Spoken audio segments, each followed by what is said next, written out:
Welcome, and thank you all for joining us for this episode of the Crexi Podcast, an insider's look at all things commercial real estate. In this show, we cover a broad range of topics that cater to CRE newcomers and industry leaders alike. I'm your host, Ashley Kobovitch, Director of Partnerships at Crexi. And today, we are thrilled to sit down with Kaylan Knitowski and Justin Walker, a dynamic broker team at Franklin Street. A little bit about our guest. Kaylan is a senior associate for Franklin Street's retail investment sales team in Fort Lauderdale. Kaylan transacts throughout the country and concentrates on value-add, unanchored retail assets, with our particular emphasis on the Southeast region. Ms. Knitowski's role, she prioritizes cultivating client relationships and identifying off-market acquisition opportunities for key clients. Since entering the commercial real estate field in late 2022, she has successfully transacted over $57 million with an additional $50 million currently under contract. So impressive. Kaylan, welcome. Thank you so much. We have one more guest to introduce, obviously Justin Walker. He leads the team and serves as the Senior Director for Franklin Street's retail investment sales team in South Florida. He plays a pivotal role in driving the growth and success in the retail investment sales sector. Throughout Southeast Florida and the Southeast in general, Mr. Walker has transacted on over $100 million in his career throughout the country. Kaylan, Justin, welcome to the podcast. Thanks for having us, Ashley. Thank you, Ashley. Of course. Really excited to sit down with you both. So thanks for taking the time. I know we just covered a lot about your background, but I would love to know more about your career path and just some lessons learned along the way. So tell us, how did you get your start in commercial real estate? Where are you from? Give us a 30,000-foot overview. Okay, so from Austin, Texas originally, decided to go to the University of Miami once I graduated. So I've been in South Florida for a little bit now. At the University of Miami, I graduated a semester early, so was studying kind of to do my LSAT and to be a lawyer. Decided, let's maybe not go into debt. Let's change it up. So when I graduated a semester early, there weren't a lot of jobs because it was kind of during COVID. So down here in South Florida, they have nightlife. Decided to do that while my friends were still in college. Kind of there, I started realizing all of my clients were commercial real estate people celebrating, and they were spending a lot of money. So if I could get them to spend, a lot of money on alcohol for maybe 4 hours, I thought, why am I not just selling the building myself? So I got my commercial real estate license, applied to Sands Investment Group, kind of got started there in the commercial real estate sector. Got lucky enough to meet Justin, who was killing it before, long before, he came to Sands, and we just kind of built the team and went from there. That's amazing. I love the pivots and everything like that. I also graduated early from school. I graduated a year early. I went to school for psychology, and I was like, do I go get like my PhD or PsyD? And then I was like, I'm going into sales. That's where the money is, and, kind of just fell into it. So I love that and love the way that you pivot. And then that's where you met Justin. So Justin, tell us a little bit about how you got started. Definitely a little different, which is great. No, it's awesome. Honestly, Kaylan's journey is amazing. What she's done so far has been great. But I started while I was still in college. I knew this was kind of what I wanted to do. I saw it all around me, family, friends, just successful people being involved with commercial real estate. So I just always had that on my mind. That's always what I wanted to do. So I got very lucky during college to start working. Probably I was still a junior. I was still living in the fraternity house, actually. Just got really lucky. It was just going into a real estate office every day, being around some good people, and just started doing full service. We were doing office leasing, tenant rep, selling some land, doing shopping center sales, everything. So did that for a while. Then COVID happened. Things got pretty hot. The market started changing a lot, started getting really busy, started meeting the right people, doing a lot of deals, and then came down to South Florida, helped Sands open up their office. And now here we are at Franklin Street, just trying to build a team, trying to build a brand, just dominate the Southeast, dominate the South Florida market, just selling strip centers. It's really, it's kind of what got here. So That's amazing. I mean, it's great. Obviously, you started full service brokerage, doing a lot of different things, wearing a lot of different hats, and then being able to just get into the niche of retail, obviously. And you guys have just built up such a great clientele portfolio. It's awesome to see. So thanks for sharing that with us. Obviously, you learned a lot throughout your career. So tell us a little bit about some mentors. So who were they? How did they shape your career path? Maybe whether it was earlier on in your life, maybe college days, Justin, or, later in your career. So I definitely would say Justin is one of mine to start. Going in the office. When I started, I saw two people that I thought were successful in the field. Kind of decided that if I was going to be successful, I needed to learn from one of them. So, did everything I could. Anytime Justin wanted to go to lunch at 10:30 a.m. because he wakes up the butt crack of dawn, was like, okay, I'm there. Like, let me go to lunch with you. Like, couldn't even afford all the lunches, but I was like, anytime I can just be with him so that he likes me more, and then we, whatever. And it worked. Ended up just, being lucky and was good at it. And then that kind of transferred on to using social media a little bit more. Thankfully met Dawn, who I know that's where we met Ashley at the Scala up there in New York. Was very grateful to kind of, I would say randomly, just I didn't realize as big as he was. So I randomly sent him a message, had a deal I wanted him to look at. He gave me a call within 5 minutes and I was like, I feel like this is him. I got really nervous. I walked into Justin's room after like a 20-minute long call and he's like, no, you didn't talk to him. Like, no, you didn't. And I was like, no, I did. He was so nice. And ever since then, Don's been such a light in this industry for me. He has shouted me out multiple times. He has given me advice. He's looked at deals that I've looked at that I've wanted to purchase myself. He's just been kind of that person where you don't think someone at that magnitude cares about you or even knows who you are. And he literally will take time out of his day.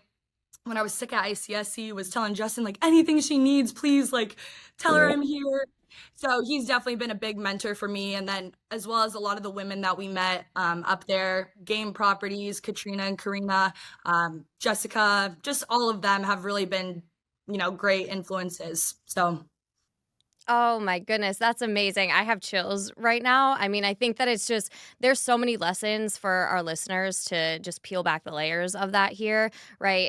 It's all about networking, internally networking, right? Find the people that, invite you to lunch, get around the people, get into those rooms. Justin, I also eat lunch at 10:30, so I'm on your same page.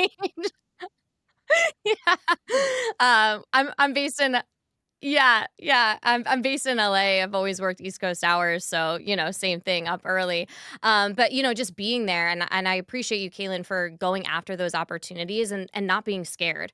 Right, you were interacting with someone that you were, following on X, and then being able to have that conversation, and then obviously just grow. I think that shows huge gumption for you, and just knowing exactly what you want to do. So extremely big lessons for us. So appreciate you sharing. Justin, what about you? Kind of, I guess I did what the same thing Kaylan did, just try to be around the right people.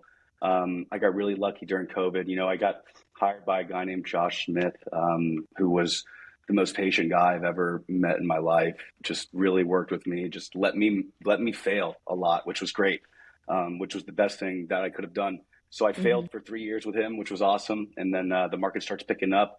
I got really lucky during COVID, and a guy named Damian Madsen, he joined my company at Harvard, and he was just like he was like Superman to me. He was the man. He was just a beast. I just followed him a lot. Really cared about him. I got to coach with his son's baseball team. I just, like Kaylan said, I was just trying to be around him as much as I could be. Was just really lucky to learn from him and just be around him and start to do deals with him. And now I've got Greg, who's here at Franklin Street, who's the man, like the coolest guy in the world. Super happy, super go lucky, great family guy, just a good all around person who can really teach you. I think that's another good thing about the mentors is you find a good person and, they can mentor you more than just business. It's just someone that you really connect with and that can help you with life and, things that go on. So, no, mentors are huge, just being around the right person. And we're still young, so still find those mentors. We still try to be around them, try to find new mentors all the time. So they're huge, huge part of this process, huge part of the role. and growing your business in commercial real estate, because it's a relationship business. So, that's really what it is. Absolutely. And I really picked up on something that you said too. And I want our listeners to know that more people do want mentorship and want to be a mentor than you probably think, right? So always just ask and go around and be there, right? Be in the room and follow the people around that, you really admire. But I loved what you said. Also mentoring in your career, but also mentoring in life. I've run a couple of different sales teams here and elsewhere, and I always say I want to teach you sales, but I want you to take away something from me that's valuable for your life, right? So I really think that those things go both hand in hand. So I love that you touched on that. What were some lessons that you guys learned early on that became invaluable going forward? So, maybe something that happened or, was a mistake or failure or just something that was innate in you early on that, contributed to your success.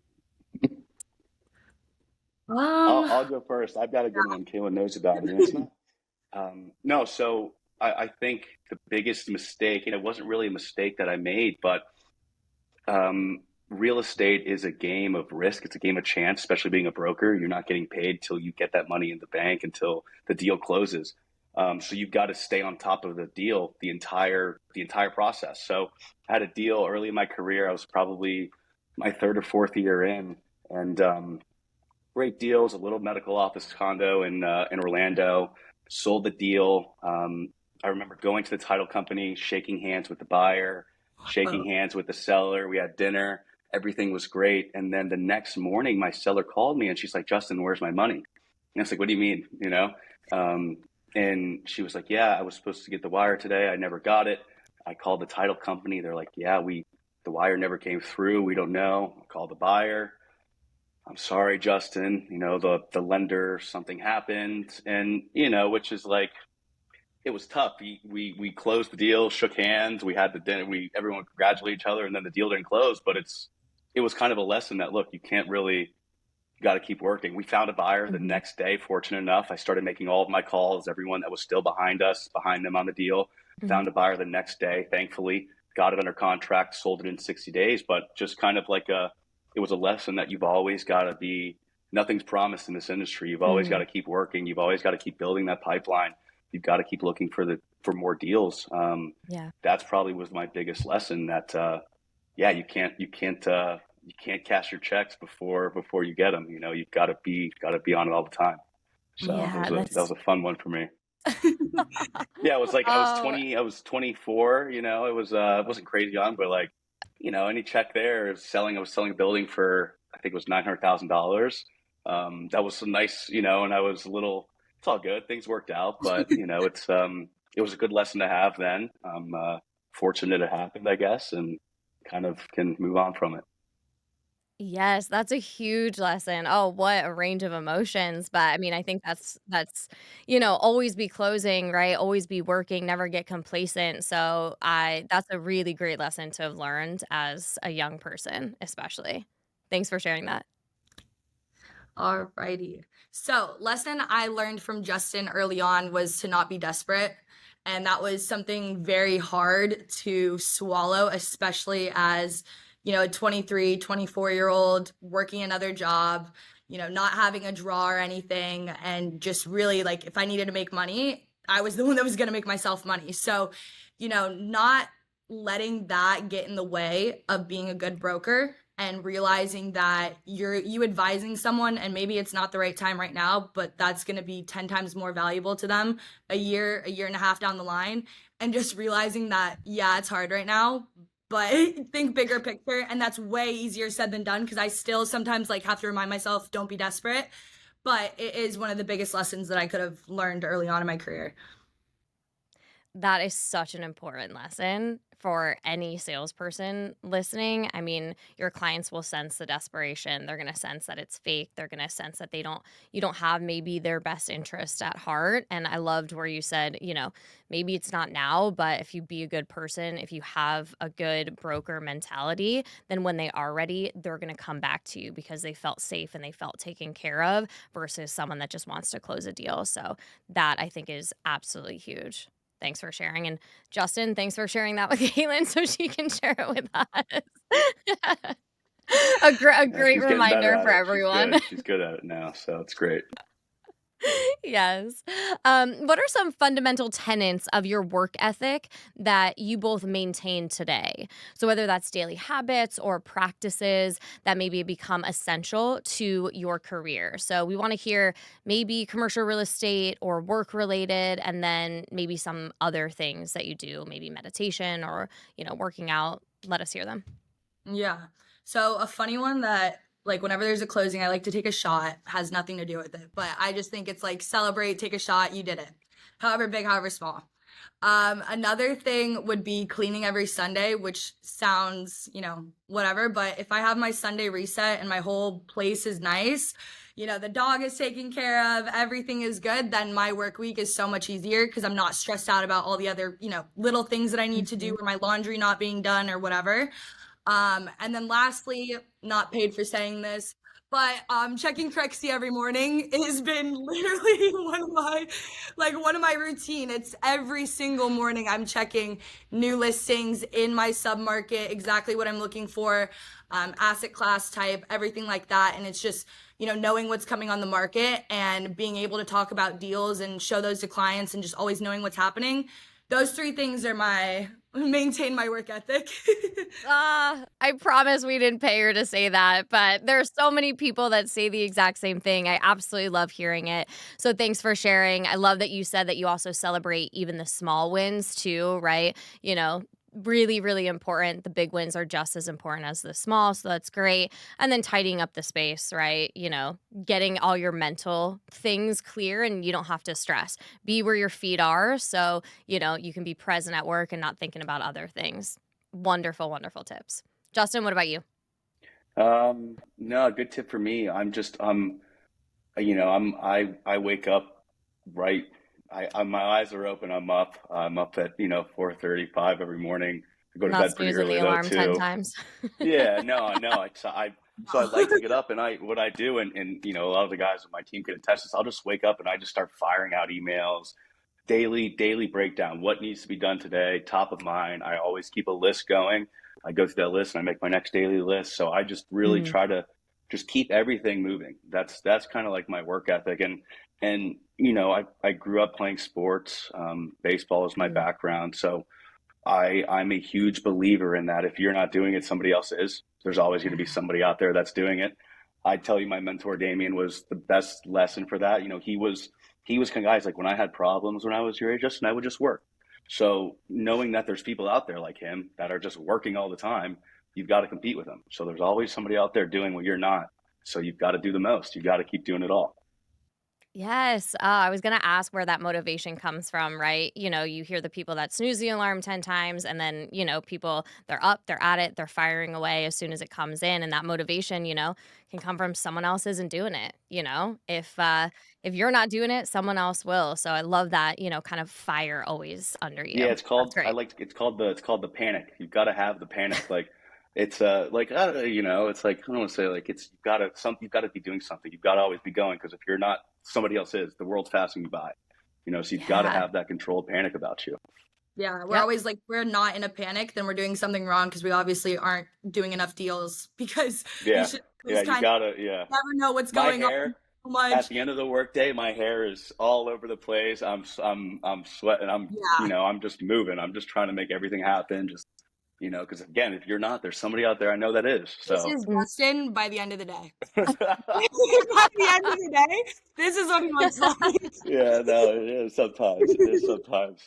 Not gonna lie. He's putting in the sweat equity. We got it. Yeah. The blood, sweat, and tears. Yeah.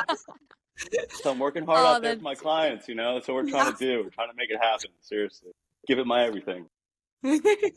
Oh, that's great. That's great. Yeah. Fast forwarding into kind of a second topic that we're going to speak about today, I'd love to ask some more in-depth questions about your current career at Franklin Street.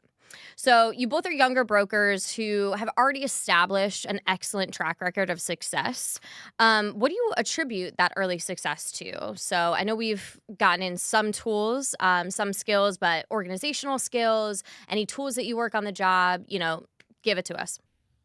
Yeah, so I mean one of the biggest things that's been a thing for my success has been Crexi Pro and Crexi, and again, wasn't paid to say this, but just having those deals and knowing what's coming to market and being like, hey, this deal came to market 2 hours ago. It's not to say that some people don't have acquisitions, people that see all those deals as well. But you have to think, with just your daily routine, how many deals can you see on a daily basis? So, finding your one or two clients that really are transacting, sending them and feeding them deals and becoming value in that way. I think 4 of the deals we've closed this year have been buy side alone. So, those 4 deals have all been coming from seeing them first when they come live on Crexi. And yeah, that's been a big game changer for me because then I get to go sell those on the back end when they're, leased up after the value add has taken place. And then I get 2 listings, or not 2 listings, but 2 transactions. Yep. So yeah. Justin, anything to add to that? That was awesome. Yeah, no, I think that was good. All right. Yeah, I think I would talk from the Franklin Street side. We have a great platform here. We've got unbelievable tenant representation team. Our multifamily team in our office in Tampa, they crush it. And you find a lot of connections between retail owners and multifamily owners, especially down here in South Florida, which is a great tool. And having that cross collateralization with the business lines is really great. And another thing now that we have in our arsenal, if you'll call it, is we have an unbelievable insurance team inside Franklin Street, which frankly, these guys are paying the bills right now. They're crushing it. They're doing amazing. Insurance rates are up, so they're doing pretty well right now. But they've been able to help us tremendously. I know a good story. The multifamily team had a deal they were trying to close last week. The day of, I believe the seller was carrying a note, so the buyer obviously needed insurance, good insurance. The day of, he still didn't have it done. They were able to connect with our insurance team inside the office, get them insurance that day. They closed the deal. It was awesome. So having that in-house resource is phenomenal. And now we've got we've got a debt guy in our office. Our capital markets team is great. So we've got deals right now that we've got a couple deals that we're bringing out in the next couple of weeks that we have our analysts underwriting deals based off of what debt looks like and potential cash flows. So it's really good having the multiple business lines at Franklin Street, and obviously just the support and the staff behind us has been tremendous. That value alone is I can't even describe it, And Kaylan's fortunate enough; she hasn't really seen a lot of things. I've seen a couple of different firms. I've seen a couple of different groups. I've seen what's out there, and it really doesn't. The support we have here is just tremendous. It's amazing. Yeah. And to add on that real quick, like he was saying with the capital markets, like Dakota Brown in our office has been just such a resource to be able to walk in there, bring buyers. Hey, can you vet them for me to see, like, I think they're real or I think maybe they're not. But these questions that maybe I wouldn't even think of just because I'm not, doing debt on a daily basis. I do know some stuff to ask, but I'm not going to get into the nitty gritty. Has been such a resource. And then also the staff is just absolutely incredible. Yeah, that's wonderful, and congratulations to you guys, especially with doing that deal again. Just lean on the people that are around you, right, and ask the right questions, and be able to do that back to the mentoring aspect that we talked about earlier. Just surround yourself with good people, ask, and that's wonderful that you have that cross collaboration there. So, how do you build and maintain client relationships, right? Real estate, customers, relationships, repeat business, that's what this industry is, right? So what tactics or strategies do you or did you employ in the past to create such an impressive network? I'll take that one. I think it's really just staying top of mind. That's kind of our biggest goal. That's what I really try to steer, and everybody said it's however you can be the top of mind. I'll give recently, it's a little, you'd call it cheesy, call it corny, but in my email subjects for cold emails for guys that were trying to reach out, the subject is literally Justin Walker, Franklin Street.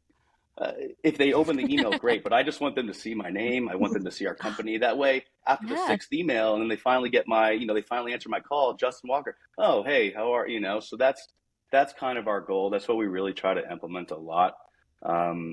So that's how we really try to maintain client relationships, and then obviously just being very open and being very transactional with them, if you will, trying to do what's best for them, what's best for the deal.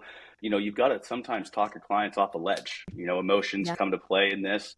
A lot of times when sellers and buyers get involved with each other, emotions can come into play. And sometimes as a broker, it's our job to, kind of come back to reality. Let's look at the numbers. Let's look at the logic here. That's what commercial real estate is, which is the beauty of it. Does this make sense or does it not? So that's another big thing we like to implement, is just really advising, taking the emotions, taking our opinions out of it. Let's use the market and what's happening right here and what's happening in this circumstance. Yeah. And also I would say, just to add to that, would kind of be the pay to play a little bit. So especially, down here in South Florida, it's a little bit different than what I do, in other states and what we've been doing previously. But down here, you kind of have to give them something for them to give you something. So whether that is sending buy-side deals, whether that is finding off-market opportunities, they've had relationships for 40 plus years with some brokers. So you're not going to win the business by just knowing someone. You have to really provide that value and provide a resource that they're not getting from someone else to be able to get your foot in the door. Yeah, big question the sellers are asking really right now is, what have you done for me lately? And another good thing is it's okay. We accept that challenge. We like it. We like to stay active. We like to stay hungry, and we'll keep trying to do things for you guys. That's really our mentality. Yeah. That was such great advice. I love the subject line, Justin. I might steal that. I don't know. But that's amazing. Yeah, but staying top of mind, providing value. I mean, Kaylan, you said, you go on Crexi and just send out deals that, people might like, right? What have you done for me lately? So making sure that you're reaching out and providing actual value, not just, reaching out for the sake of reaching out and just to get those reps in, but actually providing value. And that's where all of your clients just keep coming back. So really, really good strategies and tips. Thanks for sharing. I know we've talked about a couple of different transactions so far, but do either of you have another transaction that's either your favorite? It was super unique. So give us a little insight into some deals that you've done that might be your favorite and why. So one for me is a shopping center up in Union, South Carolina. It was a deal that I again found on Crexi. I had been sending this specific client probably 50 plus deals, and it wasn't that I wasn't finding what he was looking for. He was just very aggressive with it. So it's fine. But this specific deal that I sent him, he had never done this before. Within like an hour, he was calling my personal phone twice. I was in the shower and I missed it. He's like, Kaylan, full price offer, 30-day DD all in. And I was like, you never tell me full price. Okay. Like immediately starts typing it up, submits it. I'm like, I'll take whatever. The brokers at the time were like, well, we'll only take your deal if you'll take, I think it was like 1.5%, or maybe like, it was something crazy, like little point. And I was like, you're telling me I'm bringing you the most qualified offer and I'm going to get like nothing. Okay, but that's to go back to one, not being desperate, and two, knowing if you help your client and you get the deal done for them and you're not transactional, it will come forward to you in fruition. So got the deal done, dealt with it. He filled up the vacancy. We basically got the deal back less than 6 months later, sold it at a very large profit for him. And then now we're able to sell an out parcel on the same thing for the new buyer.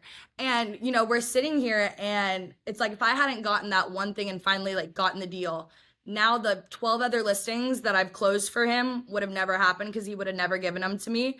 And those 50 deals before, I could care less about all the time that I put into it, because of now I have, it's not worth it to deal about the little dollar by dollar in the minute. Yes. You gotta think big picture and realize that it's gonna be way better for you in the long run if you just deal with it, put your head down, and just keep working. Yes, that is an amazing lesson to anyone who is listening, especially our younger brokers, that don't be desperate and then it's just paying off dividends right here. That's a beautiful story. Love that. Justin, how about you? This Montera deal we just got closed a few weeks ago. It was awesome. It's funny. Here's another Crexi story. So, we were at Sands and we were doing a lot, and Kaylan would use my Crexi every now and then, or because if she was on my computer for some reason. But I remember, I don't remember looking at the We'll edit deal that is out. my point. I don't remember looking at the deal is my point. I probably did because we had some client, but anyways, long story short, I get a call from Dan, who runs the office at Franklin Street. Hey, Justin, saw you take a look at our deal, Montera Commons. And it didn't really register with me. I wasn't remembering it, which is why I thought, yeah, Dan, what's going on? Let's talk about the deal. We talked about it. I was at Sands at the time, of course. And we ended up having dinner, Dan and I, and then I met Greg, and now I'm at Franklin Street, and now I sold the deal with them. So that was a pretty cool deal. It was full circle moment. It was a huge deal for Franklin Street. Greg sold these guys the land like 10 years ago. They developed it, and he stayed top of mind since then. He's a great broker, built that relationship, and now we got to dispose of it like 11 years later. So that was a good deal, and it's just funny how it came to be we looked at this deal on Crexi, got the call from Dan.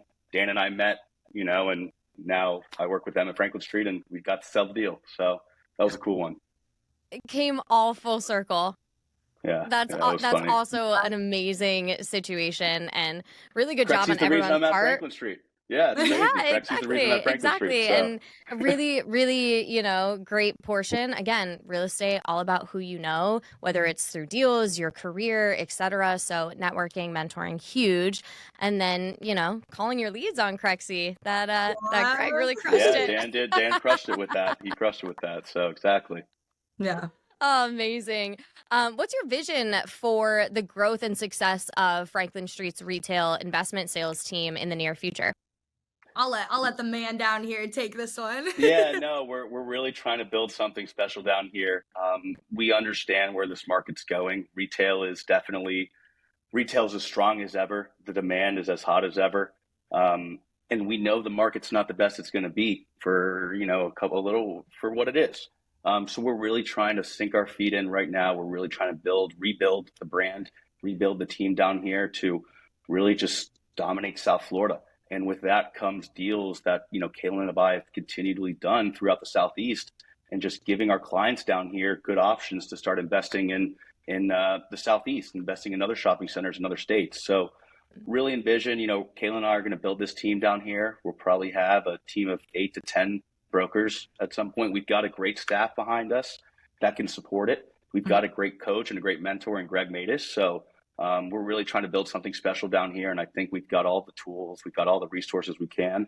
We just want to try to stay top of mind, keep doing all these deals, keep going to all the ICSCs, just really meeting with people and trying to offer and solve problems for them. That's really what we're trying to do. Yeah, that's amazing. I love to hear all the growth. And speaking of growth, you guys use social media to, really get the name out there, right? Stay top of mind. That's a lot being said in this conversation is being out there, staying top of mind. So why do you prioritize social media, self-promotion, and then just give us maybe some strategies or tips to start the journey, right? Sometimes people are a little hesitant. I don't know exactly how to do it. Is it overdone? Give us a little bit about why you're doing it, how you started, and some strategies that work best for you all. Yeah, so a big thing for our team is obviously LinkedIn. Justin and I meet on a weekly basis, and we kind of do a whole schedule of who's going to post what, then what day are you going to repost, because it's just, again, consistently staying top of mind, but you don't want to just be putting the same flyers out one day after another. So that's one big way. Another, for me at least, is Twitter. I've been getting bigger on there, on X. So Dawn, again, Strip Mall Guy, is actually the one that was like, Kaylan, you need to go delete your old high school Twitter. He found it somehow. Found me in a cat shirt, and I was like mortified. He was like, you need to get that deleted and then make one for business. And I was like, all right, you found the pink croc photo. Let's make one for business. Had to get them to delete the account. But just posting on there consistently and being consistent. He told me one thing that I think boosted me over 1,500 followers was just posting 3 times a day for 3 weeks. Like, just do a little challenge with yourself.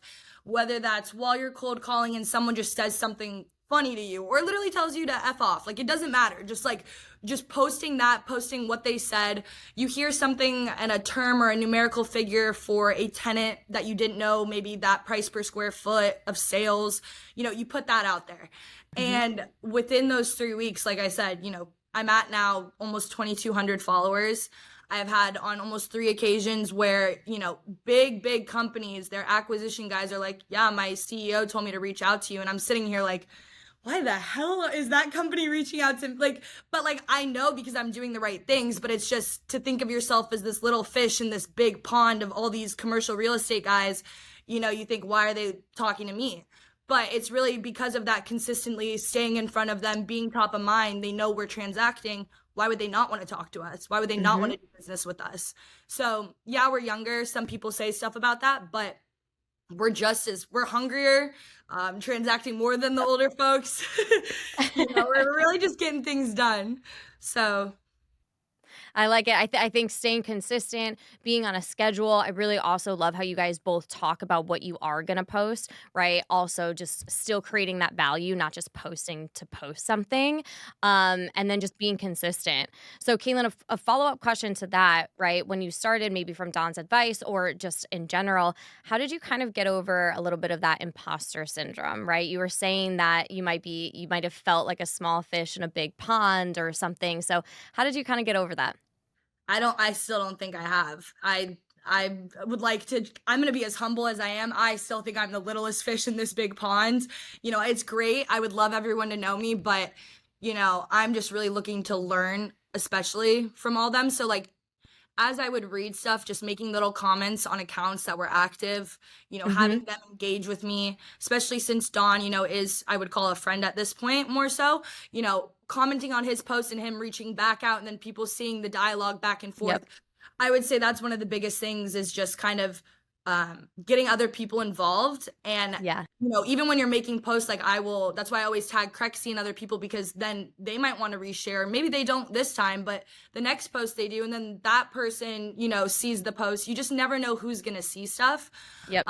So I would say my biggest kind of thing. Yeah, so honest too, right? Do we ever get over imposter syndrome? Maybe not. Maybe we still think that we're small, but you're definitely crushing it and you're doing everything right. And I love just being a part of the conversation, right? People want to be a part of the conversation. So just trying to involve as many people as possible because you never know who's going to see it or, what that's going to lead to. So amazing advice. Justin? No, it's huge. I mean, I take it back to, I remember Instagram coming out when I was late middle school, early high school. And I remember you could only post at 5 o'clock after school because that's when everybody was on. So it's the little things like that, I'm very particular. I mean, we talked about it today. I literally just went and picked up stamps. I didn't realize how expensive stamps are from the post office, but just picked up, we're doing hard mailers, we're just trying to do things different. And we're sitting there and we're thinking about how do they open it up? What are they seeing first? It's like the little things like that are huge. But really, I think the biggest thing with social media is just sticking to who you are, staying in your brand. Bob Knackle's the GOAT. I'm not Bob Knackle. I'm going to let Bob Knackle do Bob Knackle. I'm going to go do Justin Walker. So it's kind of stay true to yourself. You don't need to, obviously you're really trying to build your business, build your reputation, but just stay true to yourself. That's my biggest thing with social media, because at the end of the day, it's your brand. That's what you're building. So yes, absolutely. I love that. I always say that to salespeople. Here might be the product that you're selling or the building that you're selling, but sell it in the way that Kaylan would sell it. Don't sell it in the way that Ashley would sell it, right? And just because people are going to read right through that. So bringing your authentic self and building that brand, I think, is absolutely huge. Getting into more of the nuts and bolts of the current market happenings, we'd love to ask some questions about your perspective today in commercial real estate. So from your 30,000-foot overview, what does the current state of CRE look like based on maybe some of the deals that you're working on, particularly in the retail sector, Southeast? What's getting done? How have they changed over the last 5 years? I know I threw a lot at you, but all good. So give it to us. I'll try. So again, I've been doing this almost 2 years now, so I can't give you the 5-year perspective, but what I will say is I've only known what's been called a bad market. I've never, like, right when I kind of made the switch, I didn't realize everything was gonna woo. So if I would have known that, I probably wouldn't have, just being completely honest.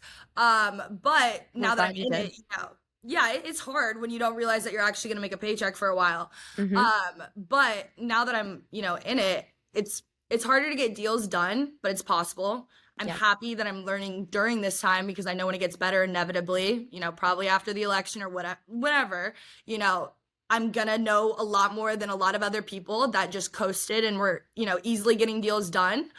And the same thing I would say, if you're not able to get deals done, you need to work harder, because it's possible. Like, this is gonna sound mean, but, a lot of people who are complaining, you're just being lazy, and you need to just really put your head down, get deals done, and stop bitching.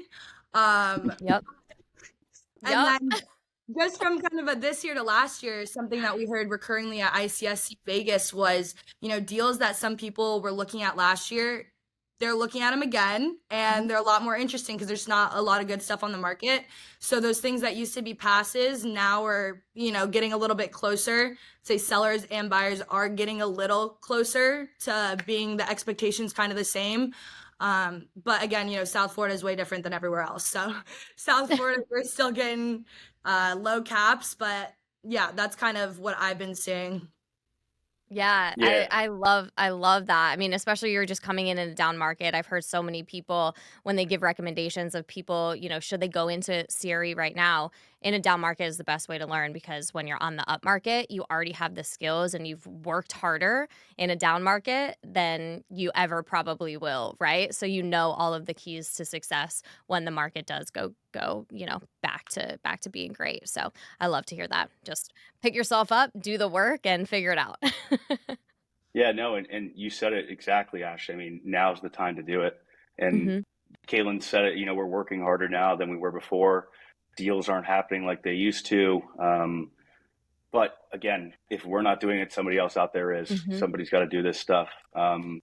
It's the people that get through this are the ones that are going to be successful and continue to thrive in this industry. And you've got to just, it doesn't matter with the market. You've got to keep servicing your clients and just keep your head down and keep going.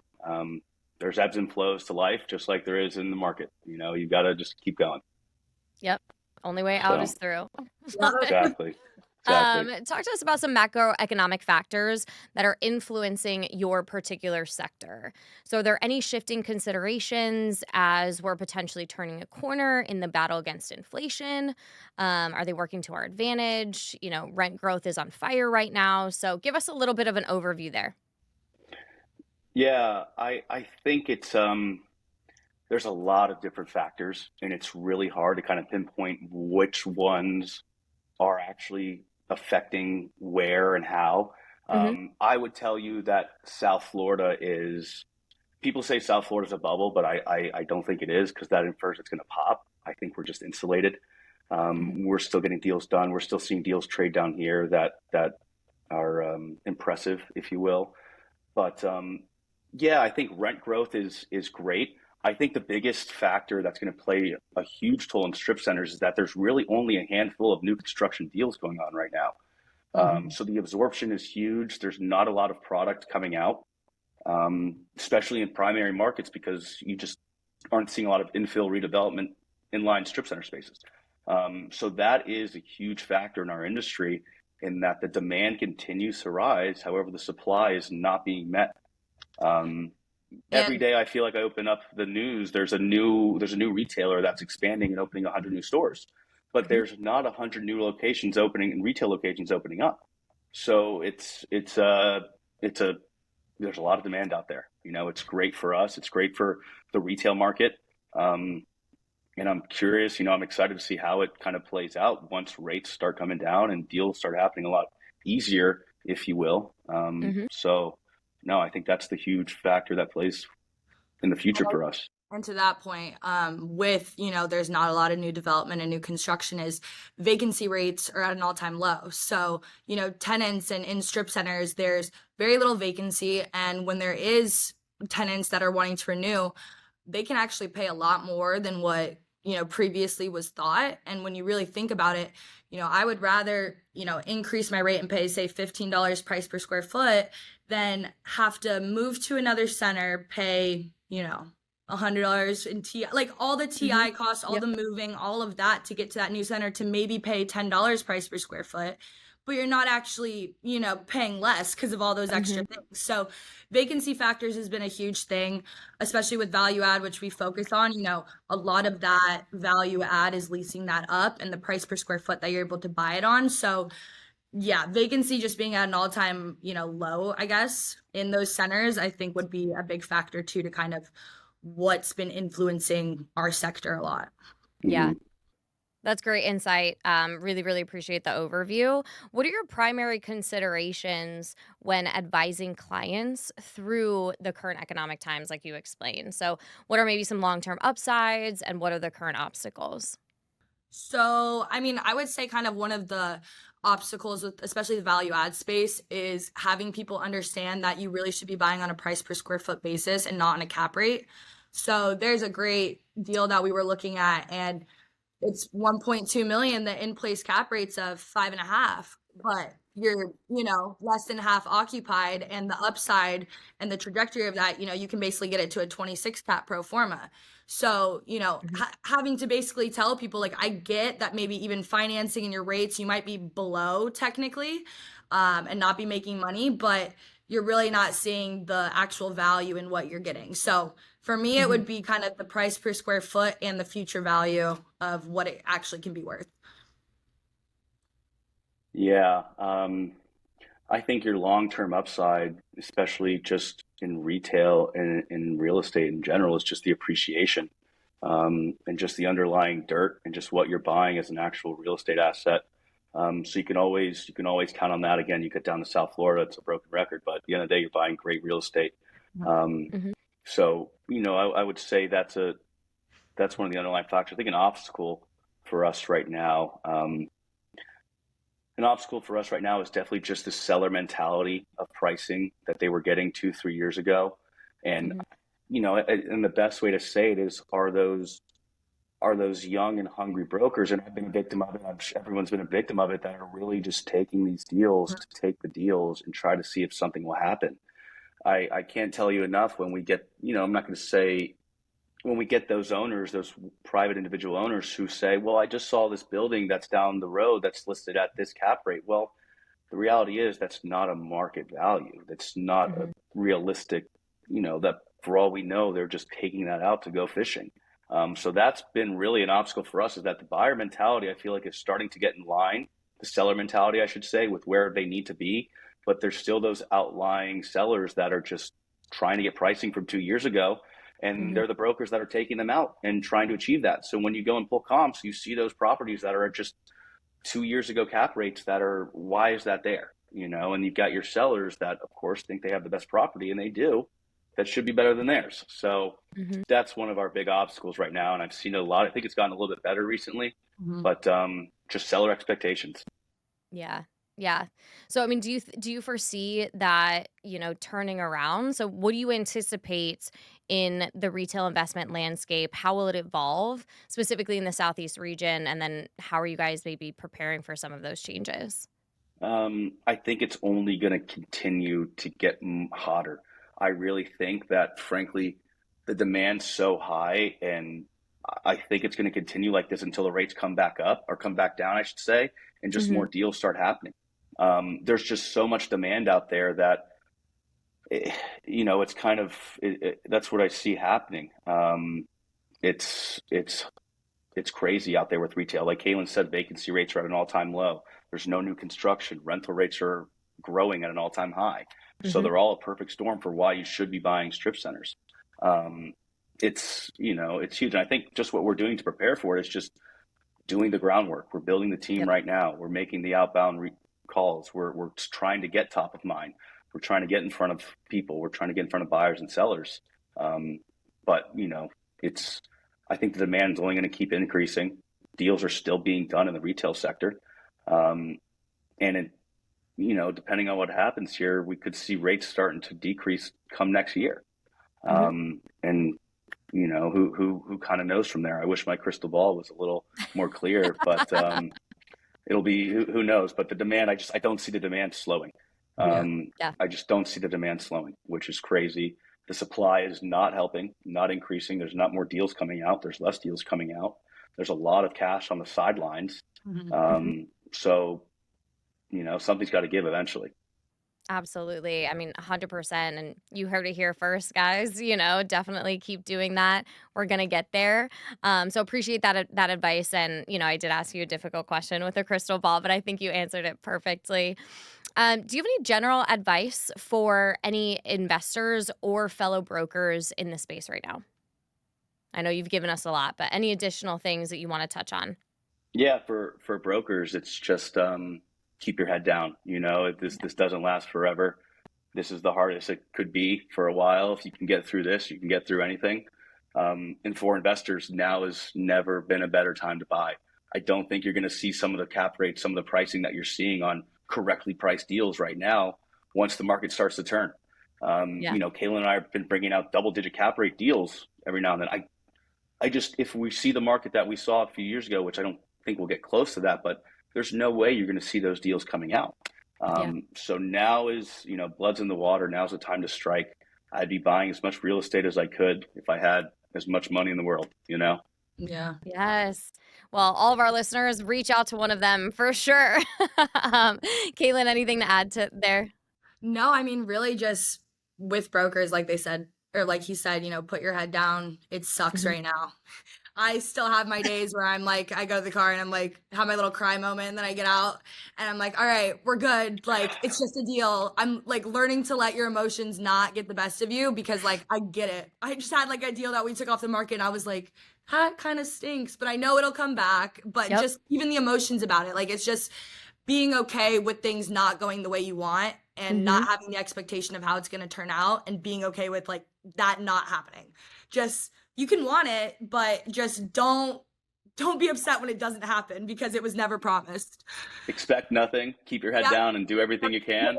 What I say, expect nothing, keep your head down. At the end of the year, pick up and how much do I owe in taxes? That should be what you're doing. That's really it. So. Oh, what great advice. One thing with investors, your advice is to come try out Justin and I for your next investment. That would be my advice. Sure. Yes, absolutely. Oh, I love that. Just one day at a time, roll with the punches, let your emotions be, feel them, have a dance party, get back, and, just take it one step at a time. Yeah, I love it. And investors, anyone, please give them a call. These two are absolutely phenomenal. Yeah, love the help. Appreciate it. So fourth topic, just kind of moving into some rapid fire questions. Given your background and expertise, I'm sure our listeners are curious about some of these answers. So rapid fire words of advice questions. You guys ready? Mm-hmm. Okay, cool. If you were given $50 million today and you had to invest it immediately, what would your go-to asset type be, location, and why? All right, I would have two. I would split it up. So I would have mobile home park and then multi-tenant retail. I actually am a part owner in a mobile home park right now. So I own a mobile home park in North Florida, bought it for less than land value. So basically what I would do with half the money is find land that hasn't been entitled yet, entitle it, and then basically just sell that entitled land off to the developer for them to actually do it. That's what we're looking to do with this one. So if anyone wants to buy a mobile home park in Bonifay, Florida, let me know. And then the other half of it, I would find, secondary, tertiary markets in Florida and Georgia. Would do the Southeast, but just, I know Florida and Georgia is some of the best. Buy something that has some value add. Price per square foot, I would try to shoot under $75 as just a kind of a marker of where I'm at.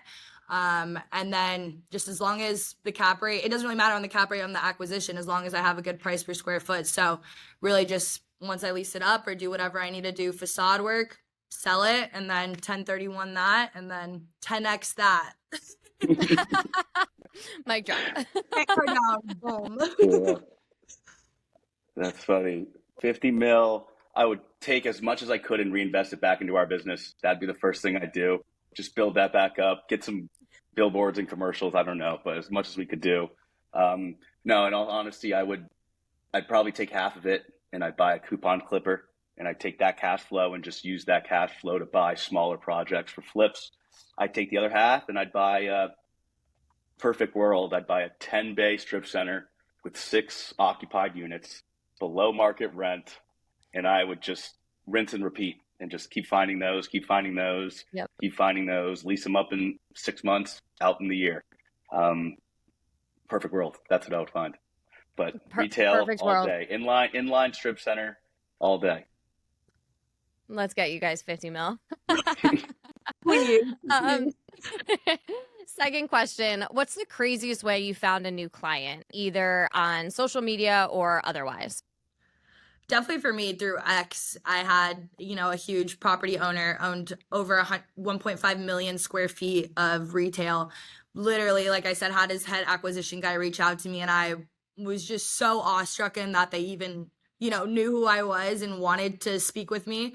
That was definitely one of the craziest one. Haven't landed on a deal yet, but looking at some deals with them and just really continuing that and trying to rinse and repeat.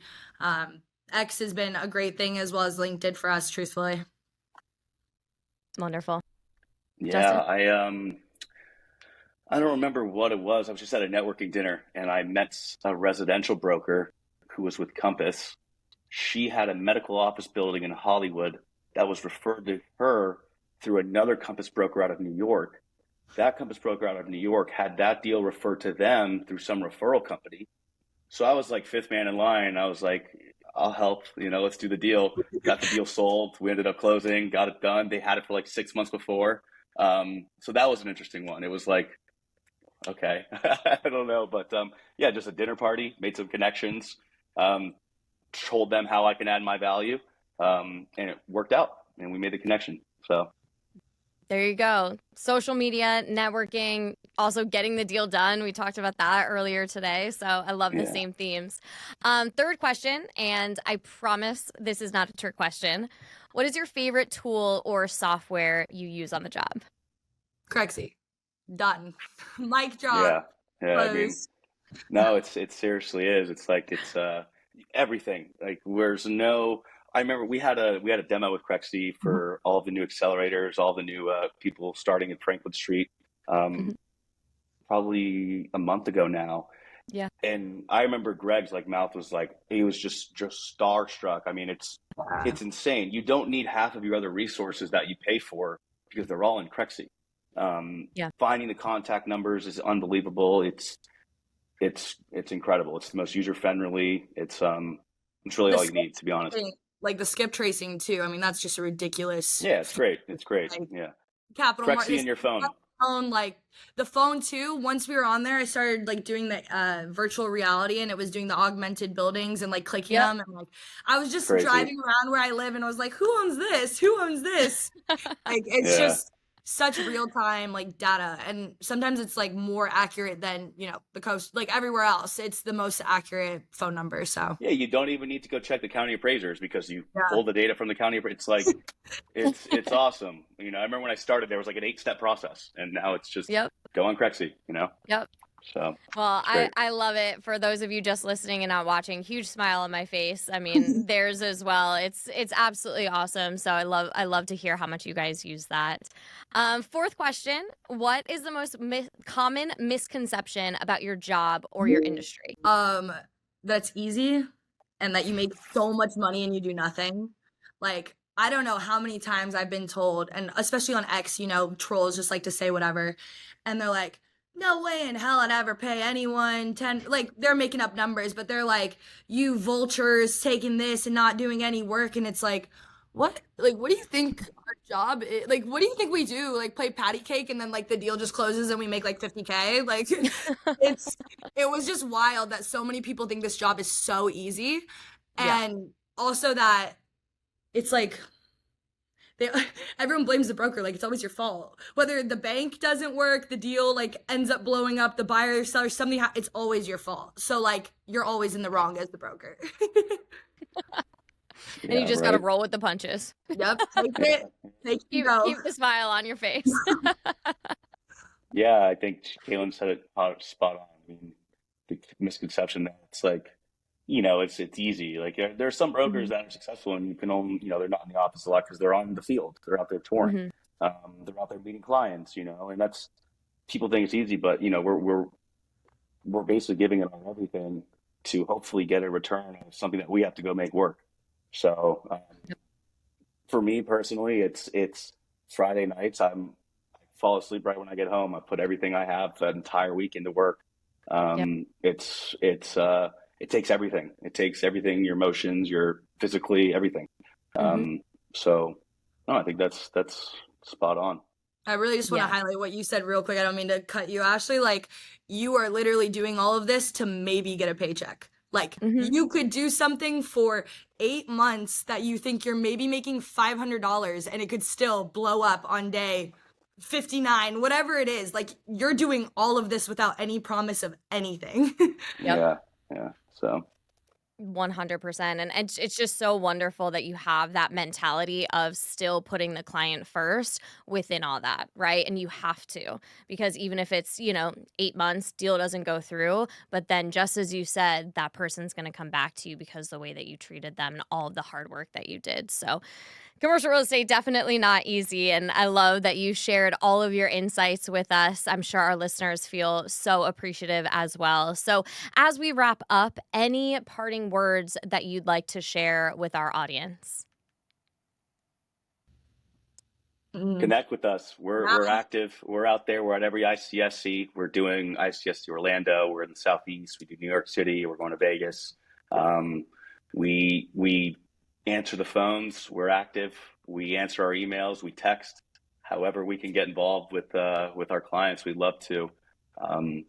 So really, we're here to add value. We want to really dominate the Southeast, the strip center space.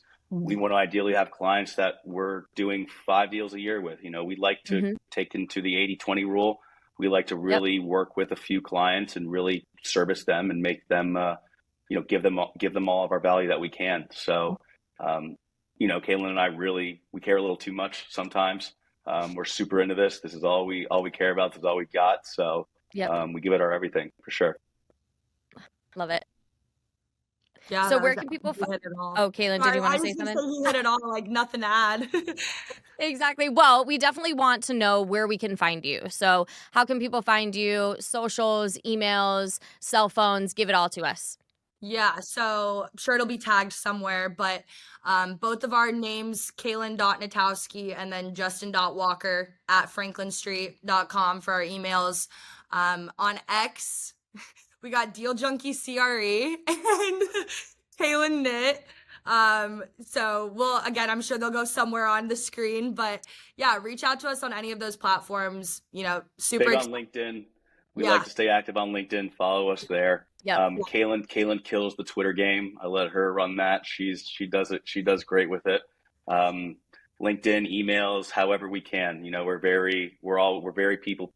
We're people persons, however you want to say it. People persons. We're people persons. We're people.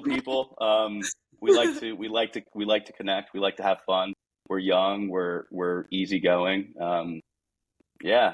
So connect with us. Amazing. I think that everyone, was able to experience that, and just your joy and your passion for what you guys do just comes through tremendously in just this conversation, and I'm sure in every single transaction that you do. So you're going to get a lot of folks hitting you up for sure. So thank you both so much for your time today and sitting down with us. I know you're so busy, both of you, so we really, really appreciate it. And thanks to everyone who tuned in. If you enjoyed this episode, do not miss the next one. Visit Crexi.com/podcast and sign up to get the next episode delivered straight to your inbox. Of course, you can also subscribe to the Crexi Podcast on your favorite podcast app and check out our YouTube channel for video recordings of each episode. Take care and be sure to tune in next time.